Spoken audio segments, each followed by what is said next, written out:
Hi, I'm Govindh Jayaraman, and this is Paper Napkin Wisdom, episode 323.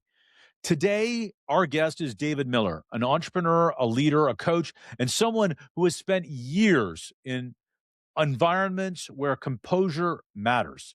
Reactions have consequences, and how you show up under pressure defines the outcome. As you listen to this conversation, you might notice yourself thinking about moments in your own life and leadership where things didn't go as planned, where a comment, a decision, or a situation tested your patience, and where the real challenge wasn't what happened, but how you responded. David brings a perspective shared and shaped by experience, not theory. He's seen what happens when emotions drive decisions and what becomes possible when clarity, restraint, and intention take the lead instead. Episode isn't about avoiding hard conversations or lowering standards. It's about the kind of leadership that stays centered when things get uncomfortable and the quiet strength that earns trust over time. So, as we begin, listen to what resonates. You might find that one idea or story or one moment runs and lands differently than expected. And it might point you towards a response that you've been meaning to choose all along. Let's listen in. David Miller, welcome to Paper Napkin Wisdom. I'm excited to have you here today. Govin, thanks for inviting me on. Pleasure to be here. Yeah, so you got some cool stuff behind you. You got a football and a basketball. You're a sports guy. That sounds pretty cool. It looks like cool stuff. Yeah, and a cuckoo clock if you didn't just hear that. So That's at 12 o'clock, it's going to go about 12, ring about 12 times. So hopefully we can work through that. But yeah, I got like kind of eclectic things here and there. Sports is part of it too. that's awesome. That's great. Um, and I love the cuckoo clock. That's fantastic. You also shared a great paper napkin with me, and it's different. And I really want to dig in to what it means. You said turn the other cheek, smile, and have a little happy face, and mean it. Why did you share that with me? Oh gosh, that's a great question. And I feel like we face situations and life continually throws the same situation at us in different ways until we learn to embrace it. And a lot of times those difficult situations can feel like you're getting smacked in the face. And actually I piggybacked a little bit, at least when I was doing some research on your podcast, which is amazing, of what someone else said. It was episode 310, I think. And the gentleman said, we make up stories to explain the world, and believing them shapes our reality. So whenever I wrote that down, turn the other cheek, smile, and mean it, it's exactly that what one of your prior guests said, Govin. Do you want to look at the Old Testament and say an eye for an eye? Or do you want to look at the New Testament in Matthew, not Exodus, and say, turn the other cheek? It's really, it's not good or bad. It's how do you want to approach the situation and how do you want to learn from it? I choose to subscribe to turning the other cheek in almost every situation. That's great. Actually, 310 was a solo cast. It's one of mine. And the premise is make believe, right?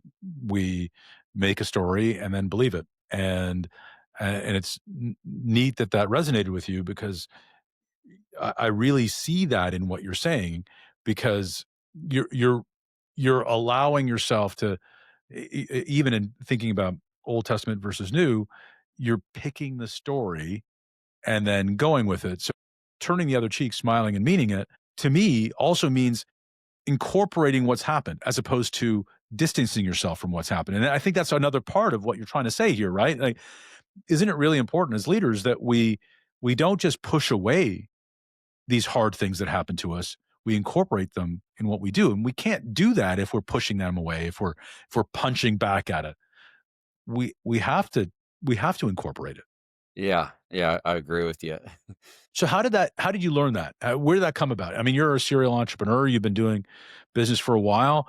W did you always have that philosophy, or is it something that you learned along the way? I would say it's a combination of both. It was, what was instilled in me at a young age. It was failures along the way. It was learnings. If I have to say, hey, what was, the straw or the straws that broke the camel's back that really kind of sunk it in, it was whenever I was in MIT Entrepreneurial Masters program, where Dr. Shrikkamor Rao um, was talking, and he he told me this story, and I'm probably gonna get it wrong, and I'll do the shortened version. But it comes down to, um, there was an old man who owned a horse, and the horse ran away, and the townsman came and said, "Oh, this is horrible. This is horrible." And then they say, "Yeah, well, is it a good thing? Is it a bad thing? I don't know." That's what the old man says. And then the horse comes back and he brings, 10 wild stallions with him. And now he's got 11. And the townspeople say, "Oh, you're so fortunate. You're so fortunate." And the man's like, "Same thing. It's a good thing. It's a bad thing. I don't know."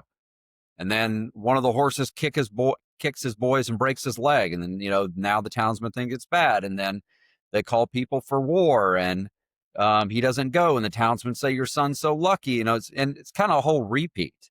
So it's like, with these emotional bursts and situations, when they happen, like, how can you internalize that, accept it as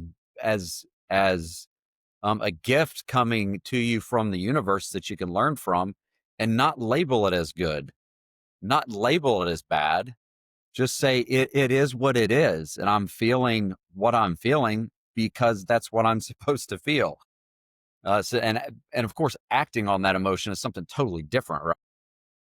Um, Yeah, so is it a good thing? Is it a bad thing? I have no idea. But it's a thing, Yeah. and you have to look at it for the thing that is there, right? Because if you don't look at it, then that's the opportunity lost. The opportunity lost is not being present. So you said that, whether you got it, um, either it was partially instilled upon you and then maybe you applied it and learned it as you went along. Let's talk about that. What is your journey? What's your business story? How did you get it instilled, and then how did you get a chance to apply it in your work? Um, Gosh. I mean, I would say going through what I labeled as bad in my head, um, and going through that suffering because I chose to label it as bad, with um partnerships that have been strugglesome in the past in business, with relationships that have broken in my life in the past, with um emotional and health crises that I've experienced.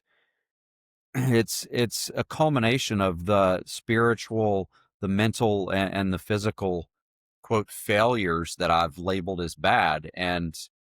What I'm happy to go into any of those situations that ring your curiosity, Govin. But what I've found through going through those, and quote, failing, is that if you don't label it as bad, you bypass the suffering. And That's on really pers- powerful. That's so really powerful. That's really powerful, right, David? Because if you choose a different label, it changes how we experience it.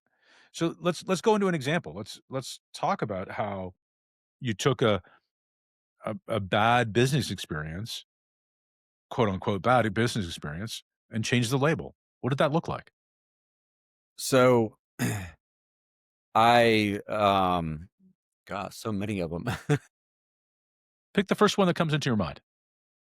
So I speak to CEOs across the world, CEO organizations. Most recently, I was in Guatemala a week and a half, 2 weeks ago, and I talk about the $10 million mistake that I had.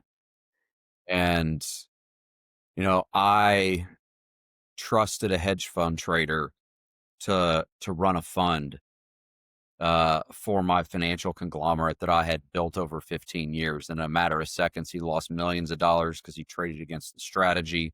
Long story short, I went through a 5-year battle with the Securities and Exchange Commission, accepted a bar because I did not follow compliance procedures. I was a poor leader. And, I was like, why is this happening? This is horrible. I had to separate from my ego, from the shame of everybody, in the financial industry because I chose to accept a bar. It went through it was a very, very long process. And I thought it was happening to me, right? Not that it was happening for me. And, once I got through on the other side and several years passed, it's like that enabled me to move into a completely different industry. That enabled me to scale another company to 8 figures plus in 2.5 years. That enabled me to exit that company. And now I get to work with entrepreneurs and educate them on how they can avoid labeling situations as bad, teaching them how to trust. I know that's kind of a very condensed version of a lot of stuff, but um, labeling something as a failure, as big or small as it may feel and seem, has enabled me to see it's not a failure, unless you quit or choose to, take the insanity definition, doing the same thing over and over again and expecting a different result. If that makes sense. Absolutely. And it makes a lot of sense that you reframed early on in that experience from this is happening to you to happening for you and the opportunities that come into that. And I think that it's really easy. It would have been very easy in your story to have said, I built this business for 15 years. And this guy came in and did this to me. I'm mad at them. I'm gonna carry this axe and I'm gonna grind it over and over and over and over again with this person. And I'm gonna hold them accountable for what they did to me. But you did something different. And because you did something different, because you decided that it happened for you, you rebuilt bigger in 2 years. Yeah. And so just maybe a semantics a little bit. I actually never blamed that person. I I took said you could have. exactly. I took responsibility for it, but I was still like, why is the world doing this to me? Right. As opposed to why is the world doing this for me? So we're on the same plane here. Just wanted to make that clarifying point. Thanks, David. But it's really powerful that you held responsibility for that. And when you did, you grew, right? You grew because you took responsibility. If we take responsibility, if we understand this is happening for us, we have a shot at incorporating the learning. I mean, not to say it's a guarantee, but it's a better shot than saying that happened to me. I'm a victim. I'm over here in the corner letting all this stuff beat me up. I'm going to be over there, right? You're actually going out there to do something with it. And that's powerful. And it opened a new door for you and several new doors for you. Um, that's incredible. And one of the things you also said earlier on is that, life has this way of throwing us the same situation in different ways. And when you shared your story, you talked about uh, the business stuff, and then when I asked you about the business stuff, well, there's so many. But you talked about business that people could choose to label as bad, relationships or partnerships. So let's give people another lens of another opportunity. Give me another example that involved maybe a relationship with somebody or a partnership with somebody that didn't work out in a different way. Partnership like in personal life or partnership in like business? You pick either one. It's you've got the wheel.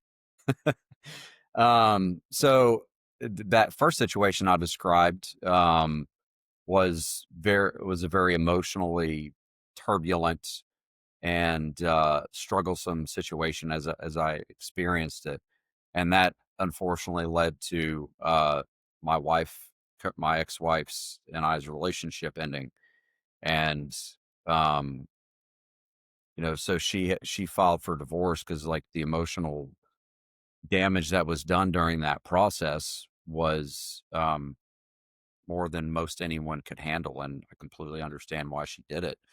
I went off my rocker several times and trying to manage the situation, and she got the brunt of it. But so long story short, she filed, and then 3 months later, find out my mom is got 2 weeks to live, and for lack of better words, a little bit longer than that. So I'm going through divorce with a marriage of 17 years with a woman that I love. My mother is passing, and I'm just like, okay, I know this is happening for a good reason, but this does not feel good. Right. And Right. again, like I don't want to label things as good or bad. I work on that every day. But this feels intense, I should say. Like I know I'm gonna come out on the other side. But like it kind of feels like this situation is happening to me, not for me. So I And it's don't. deeply emotional, right? Like let's also say the intensity of the emotion, the intensity of the negative emotion that you're the stuff is happening with the Security Exchange Committee. You're letting that happen for you on that side, and then on the other side, your marriage of 17 years is ending, and you're losing your mother. This is a lot. That's a lot of negative emotion, regardless, and you were feeling it. I think that's an honest and real way of realizing it. And yet, it sounds like even in that moment, you were hunting for what was happening for you, or did that come later? It took a while. I kind of saw the writing on the wall, but it continues to strengthen and materialize. And it was all about my presence and my self awareness while understood it cognitively and theoretically, philosophically, actually having presence with my three boys and my 24-year-old adopted cousin. That was the silver lining and everything. So yes, I was the Cub Scout leader, the basketball coach, went to the sports and dance competitions and all of that. But I wasn't really present, Govan. Like I was there because I knew in my back of my mind, hey, I need to go through the process. But now, like whether it's the weekly allowance I've been having with my boys for the past 10 plus years on Sundays, or whether it was, my son's high school basketball game last night, like the presence that I have there and just enjoying the moment has just changed the amount of responsibility I'm able to take on, but also counterintuitively has reduced the level of stress that I have because I am present in the moment and I'm not trying to, think about what's the next thing down the road every waking moment. Does that make sense? Yeah, it's really powerful. It reminds me of about 8 years ago, 7 years ago. My youngest was effectively on death's door. He had bacterial meningitis, and anybody who's familiar with that, and your eyebrows tell me that you're familiar with the idea. It was a horrible time for the family. We literally spent about a month thinking that he was going to be gone at any moment. I remember sitting in my office chair where I could see his bedroom door from my office when the doors open, and I would think, "Am I ever going to see him walk down those stairs again?" And um, and in that moment, I resolved that I was not going to be absent. I was away every week up until that time, um, usually only for a day, like one night was my maximum. But the day that I lost my super elite status with the airlines was a great day because it meant I was here and I was present. And you're smiling because I think you know what I'm talking about. That's a knowing smile, David. You know what I'm talking about. There there are there there is no person happier about losing their elite status with an airline than someone who wants to be with his family. And um, and I know that, and I can see that in your face. How did that change your relationship with the boys? And with your sorry, you said adopted cousin. I'd love to hear more about that relationship too. Yeah. How did it change my relationship with my boys? Um, we go through our family core values that we created um years and years ago. They know them by rote. So I ingrained that to in them at a young age. And my 16-year-old, I guess we started when he was around 5 or 6. Um, Now that that's ingrained in him and his younger brother, the 14-year-old brother, and my 10-year-old son too, but the 15 and 14-year-old, the 16 and 14-year-old, so they're teenagers now, finding their manhood. They're separating from their dad. They need to find their independence. And part of that is challenging what they know, and going through things their own way and failing. So whenever we're having conversations now and they're relating it to their behaviors and I'm relating it to their behaviors and their actions, they can process, hey, this isn't in alignment with what I believe. Why am I doing this? Okay, I did this right. This is why I did this. I did this wrong. Now I know my intentions were good, but now I know to take corrective behavior. Um, so it's kind of like an evolving process when it comes to them. Does that make sense, or did I go down too far down a rabbit hole for you, No, Govin? no, I think that what you shared, and I just want to paraphrase and make sure that I've got you right, that as they are iterating, as they're going through this, it's almost like the philosophy of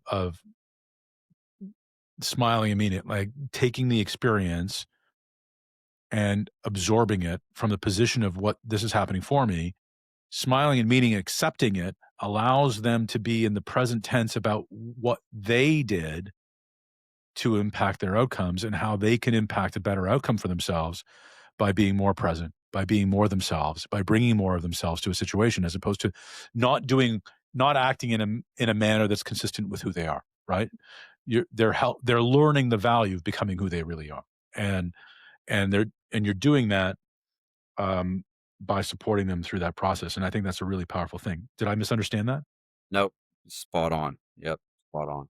So if that's how you're doing it in your family life, and I think that's powerful, and I don't want to run away from that because I think that's really it's significant. How does the idea of are your kids still open to hearing the lesson about turning the other cheek and smiling and meaning it? Is that something that they are able to hear as a 14 and 6-year-old? Because I think about my boys. My eldest is 19, my daughter is 17, and my youngest is 15 right now.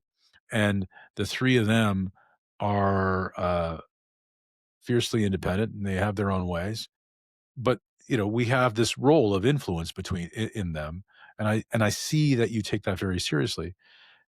By being detached, you don't mean they're detaching from you, but you're not detached from them, right? Correct. Yep, that's right. Right. So I want to run something by you, something that I heard a couple weeks ago, and I don't know if you've seen this video, but Steve Harvey's in a circle with other men, and you're smiling because I think you've seen this, No, and I haven't. I haven't. I was just intrigued by what you're about to okay, say. so Steve Harvey gets very emotional when he talks about the passing of his father, and he says, "Your father is the only person in the world who wants you to be better than him, wants you to be better than him, and is cheering you on to be better, and will help you get better than him. And your father is the only person in the world." And when his father passed away, and he gets emotional when he says this. He said, "I lost that guy." Other people want you to be really successful. They can love you, they can want the best for you, but they don't want you to be better than him. And my father used to call me all the time and say, "I'm proud of you."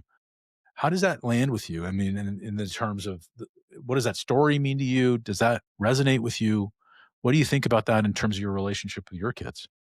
So I didn't know Steve Harvey said that. I heard that years ago, and I used that exact phrase um, with my boys in situations that are very tough for them. When I'm delivering a hard message, a stern message, obviously empathy is involved. But if I'm delivering a hard and stern message, then following that up whenever they're clearly struggling and confused and don't understand it, and they may think that, oh, dad's doing this because he wants us to be this way. I'd take a step back and say, guys, remember, like, I'm the only person in this world that wants you to be better than me, right? It's like my goal, one of my greatest goals in life is for all three of you to be stronger and more accomplished man than I am. So I'm saying this not because it's fun to have the conversation, but I'm saying it because I want you to be stronger than me. That's So amazing. yeah, I I felt like you were maybe punking me when you said that about Steve Harvey because I didn't know what you were going to say, but I definitely use it all the time. That's amazing. That's great. So, one of the things that we've been reframing in our house, is this idea instead of having a challenging conversation or a hard conversation, we've been using the words powerful conversation. And it sounds like you have powerful conversations with your kids. And again, you're lighting up when we're talking about this. And I can see how important family is to you. So, it, what helps you, and what in your experience helps you maintain powerful conversations with your kids and your family amidst, look, you're an entrepreneur, you're leading a business, um, and businesses, you've done a lot, you've been through ups and downs, and yet it really feels like I'm getting the sense that the family is the centerpiece of your focus. So in that mind, what keeps those powerful conversations front and center with your family, with your I boys? think that's a great question, Govin. For me, it's evolving over the years and really having a clearer sense of what is my life purpose. And whenever you look at someone's legacy and you listen to people's responses about what do you want your legacy to be? No, we're not significant. And I mean that in a positive way. Like look at humanity. Maybe people remember Elon Musk 100 years from now. Maybe they'll know who he is 200 years from now. But you ask people today, I would say 99.9% of the world knows who Elon Musk is, right? So leaving a legacy for me is, you know, not but before I thought that, oh, if I became a billionaire by the age of 40, then I can make an impact in the world, a larger impact in the world. Not to discount money and the energy that money has and how you can impact that way, but I've reframed what I want my legacy to be, and it's not tied to money at all. Yes, money helps, that's part of the equation, but when I look at what I want to pass on, it's the teachings, the positive energy, the connection that we have that I have with my three boys, and that will enable them to do the same thing. One, to break that generational trauma, that generational curse transfer, whatever you want to call it, that's present in every individual. Um, and I know that while I'm not going to have, gratification for it, I'm not going to get props on Instagram or LinkedIn or TikTok or whatever. But I know if I focus on making my boys stronger men and instilling values in them, that is something that's going to last 100 years, 200 years, 300 years. And the people 300 years from now, my family may not even know that I was the one that broke the generational trauma and passed the buck in a new way. But I know that I will be able to do that just by making decisions and actions today. Yeah, I think that's really, there's 2 things that are really important here. Thing number 1 is, and I think I used to do this too, I'll make the money and then I can make the impact. And that was the story I told myself. And because I made that my story, I believed it to be true. That was my make believe. Yeah. And when I changed my story to be, no, I can lift where I stand right now. There's nothing stopping me from making a difference here now with the people I'm with, whoever that happens to be, right? And then the world changed around me. When we change the way we look at the world we look at changes. And it really sounds like you've changed your lens to focus on making the impact. Everything else will take care of itself. But being present's a really big part of that, right? Yeah. Presence is the biggest piece with that. Right. So you're focused on what you want, but you're really aligned in the present and you're acting all in. You're all in on this without an expectation of an outcome, but just being there for the action, being there to pour all of yourself into the boys and pour all of yourself into the relationships you have. How do you translate that to leadership? Do you bring that same presence to you in the work you do too? Well, you kind of answered it yourself just with what you were saying, Govin, is, it comes down to the expectation and the outcome. If you're present, if you're focused on doing good, you have a clear understanding of what's meaningful and what you're driving towards. There comes the cuckoo clock. I So we'll love it. wait for about 5 seconds. Hey, you know what? We're not going to conflate meaning, but this is not a cuckoo idea. This is a this is a great idea. The clock is just announcing the significance of what you're about to say, David. Yeah, there we go. So, having like being present in the moment, having that core belief in the direction that you're going is the right direction, whether it's with business, whether it's personally spiritual, whether it's with family. It's yes, you want to have a goal. Yes, you want to know, what could be down the road and plan for any minefields that might be there. But setting the focus on the outcome creates an expectation. And when we clearly don't know what's going to happen, man plans and God laughs, then we're setting ourselves up for disappointment. We're setting ourselves up for failure. We're creating false expectations. And the minute situation where that outcome did turn out the way you want, okay, well, that outcome's going to last a whole 5 minutes, 5 hours, maybe a day, and you're going to have that feeling. And then there's going to be tomorrow. So why did you spend focusing the past year, 2, 3, 5 years just on that outcome, only for it to last a day? Does that make sense? Yeah, it does. And Who like one of the talk, or is that actually coherent? yeah, no, that was very coherent. And really, what you're saying is, when we're focused on an expectation, it's temporary. And one of the things that I regale against, and when I'm working with people, I always say, "Hey, I don't care about your expectations. What's your intention for this moment? Your intention's active and present. When you're active and present, things can happen for you. They don't happen to you because you're here, you're now, you're in your body, you're curious about what's happening around you, you're present in the moment, and all options are available. If you're expecting something, you're just waiting for something happening to you, and you're not participating in the moment right now. So let's grade ourselves on our intention and how well we executed against our intention for presence, right? For Yeah. providing a structure that we can all participate in and contribute to. Yeah, and the intention is great, to play devil's advocate and then put a positive connotation on it. It's like the road to hell was paved with good intentions. So, but everybody has good intentions. So, but that is the beginning piece. Knowing that other people have good intentions, knowing that you have good intentions, it's how are you going to align your actions and how are you going to align your behavior and how are you going to align others that you're associating yourself with those behaviors that you're doing.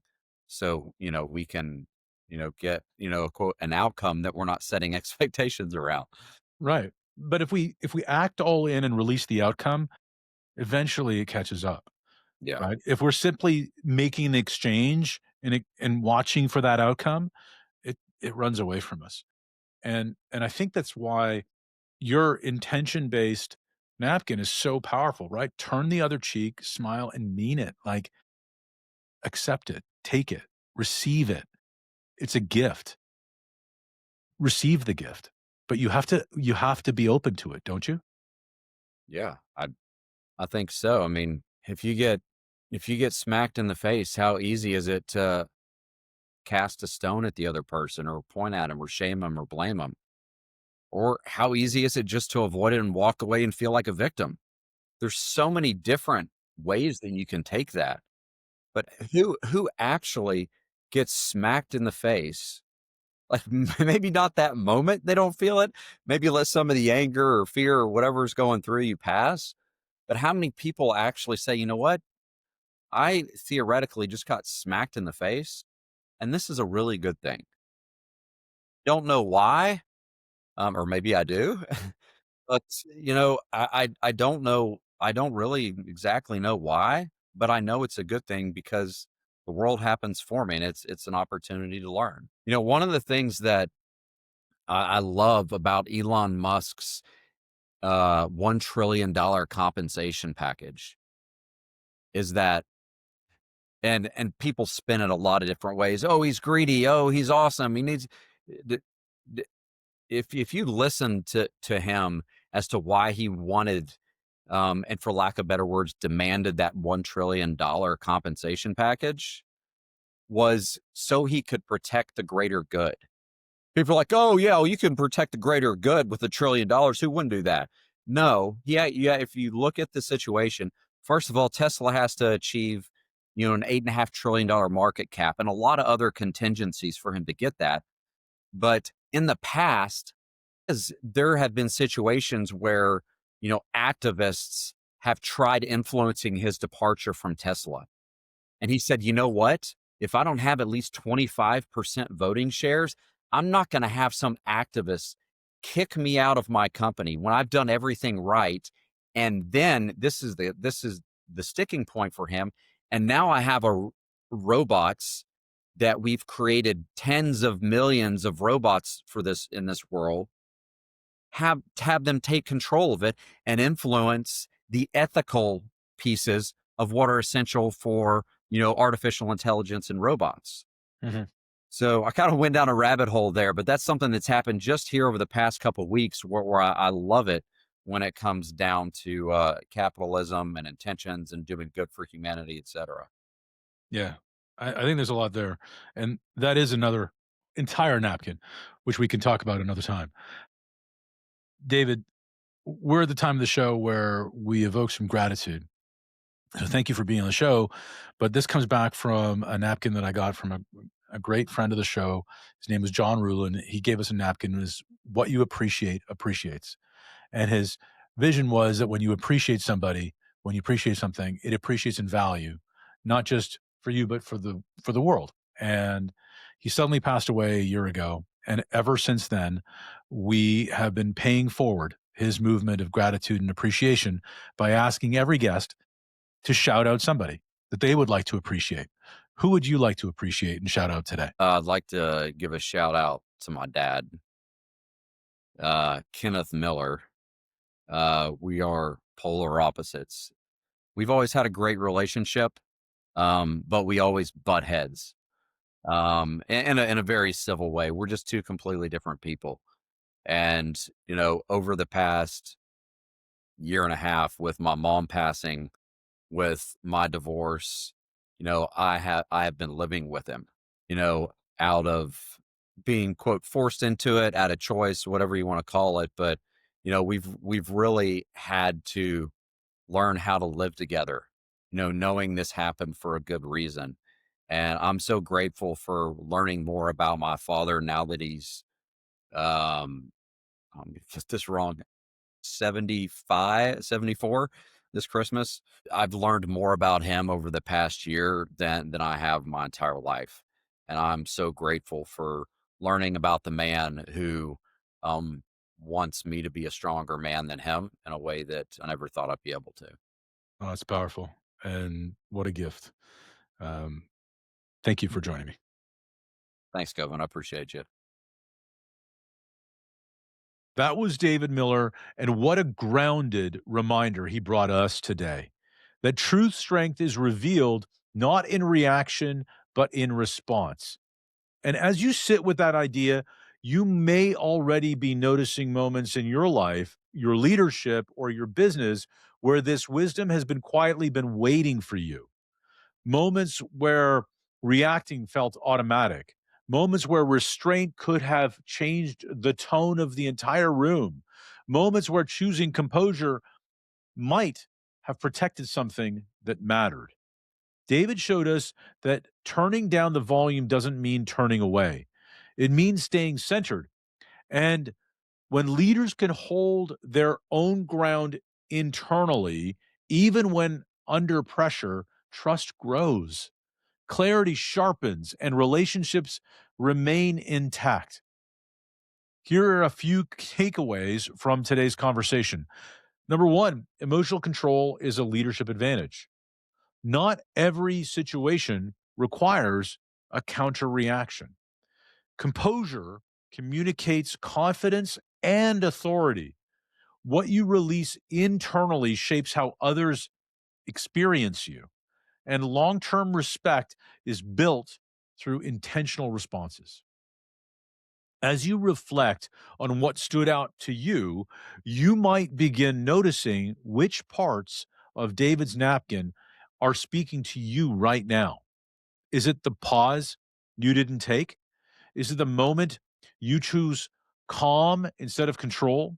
Is it the realization that strength can show up quietly?